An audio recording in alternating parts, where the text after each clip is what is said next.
मधुरा, आज काहीतरी नवीन कर ना, एखादा मराठी गोडाचा पदार्थ. नवीन चालेल, मी मॅजिकली इन्व्हेंट करते. तू तर किचन क्वीन आहेस, हे फक्त तूच करू शकतेस. माझ्या नवीन मैत्रिणीला विचार. नवीन मैत्रीण? चला दाखवते. ही न्यूट्रलाइट शेफ माझी AI पॉवर्ड किचन बडी आहे. ही रेसिपी सजेस्ट करते, त्यात मराठी गोडाचे पदार्थ देखील. तुम्हाला पाहायचंय का? मूग डाळ वापरून 5 गोडाचे पदार्थ सांग. हे तर तुम्ही विचार करता त्यापेक्षाही फास्ट आहे. या सगळ्यामध्ये ना मूग डाळ लाडू मस्त दिसत आहेत. चला करूया.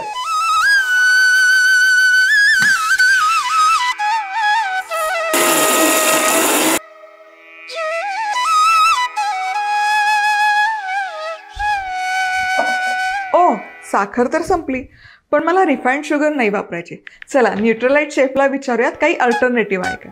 ही जॅगरी पावडर सजेस्ट करते. माझी नवीन फ्रेंड न्यूट्रलाइट शेफ मला तर खूप आवडली. एका टॅपमध्ये एंडलेस रेसिपीज. न्यूट्रलाइट शेफ सोबत संवाद साधण्यासाठी स्क्रीनवर दिलेला QR कोड स्कॅन करा किंवा व्हॉट्सॲप नंबरवर टेक्स्ट करा.